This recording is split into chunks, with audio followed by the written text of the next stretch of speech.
നമ്മുടെ ഇവിടുന്ന് മഴ പോയപ്പോൾ അത് പെയ്യുന്നത് ഇപ്പോൾ ഉത്തരേന്ത്യയിലാണ്, പ്രത്യേകിച്ചും ഹിമാചൽ പ്രദേശിൽ. ഇപ്പോൾ മണ്ടിയിൽ മിന്നൽ പ്രളയം ഉണ്ടായി എന്നൊക്കെ പറഞ്ഞു കേൾക്കുന്നു. സ്വാതി തന്നെ നമ്മളോട് സംസാരിക്കും എന്താണ് അവിടുത്തെ കാലാവസ്ഥയെന്ന്. സ്വാതി നിൽക്കുന്നിടത്ത് മഴയും പെയ്യുന്നുണ്ട്, ഞാനത് ചോദിക്കാൻ മറന്നുപോയിരുന്നു. സ്വാതി, ഞങ്ങളുടെ മഴയെല്ലാം നിങ്ങൾ ഉത്തരേന്ത്യക്കാർ എടുത്തുകൊണ്ട് പോയോ? ഇപ്പോൾ അവിടെയാണല്ലോ മഴ മുഴുവൻ. പക്ഷേ ഇപ്പോൾ ആശങ്കപ്പെടുത്തുന്ന ചില കാര്യങ്ങൾ ഹിമാചൽ പ്രദേശിൽ നിന്ന് കേൾക്കുന്നു, മണ്ടിയിൽ പ്രളയമുണ്ടായി എന്നൊക്കെ.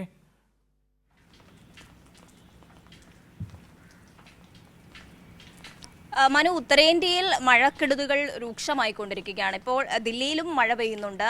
അടുത്ത ദിവസങ്ങളിൽ ദില്ലിയിലും മഴ കനത്തേക്കുമെന്നുള്ള റിപ്പോർട്ടുകളൊക്കെ തന്നെയും പുറത്തു വരുന്നുണ്ട്. അതേസമയം ആശങ്കപ്പെടുത്തുന്ന സാഹചര്യമുള്ളത് ഹിമാചൽ പ്രദേശിലാണ്.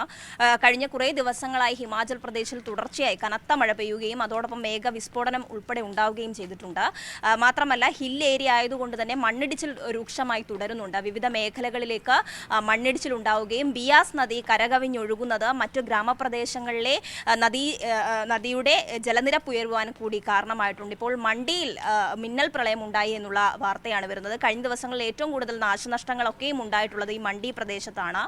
ബിയാസ് നദിയിലെ ജലനിരപ്പ് ഉയരുന്നതാണ് ഇതിനൊക്കെയും കാരണമാകുന്നത് എന്നുള്ളതാണ് കാലാവസ്ഥാ നിരീക്ഷണ കേന്ദ്രവും അറിയിക്കുന്നത്. കനത്ത നാശനഷ്ടങ്ങൾ തന്നെയാണ് വിവിധയിടങ്ങളിൽ റിപ്പോർട്ട് ചെയ്യപ്പെട്ടുള്ളത്. കഴിഞ്ഞ ദിവസം ഷിംലയിലടക്കം 5 നില കെട്ടിടം ഇടിഞ്ഞു വീണിരുന്നു. അതോടൊപ്പം മണ്ണിടിച്ചിൽ നിരവധിയായിട്ടുള്ള ഇടങ്ങളിൽ 100ഓളം പ്രദേശങ്ങളിൽ മണ്ണിടിച്ചിൽ ഉണ്ടാകുന്നു. 259-ലധികം റോഡുകളാണ് ഇപ്പോൾ തടസ്സപ്പെട്ടിട്ടുള്ളത്. ഗതാഗതമൊക്കെയും തടസ്സപ്പെടുകയും ജലവിതരണവും വൈദ്യുതി തടസ്സവും നേരിടുന്നുണ്ട്.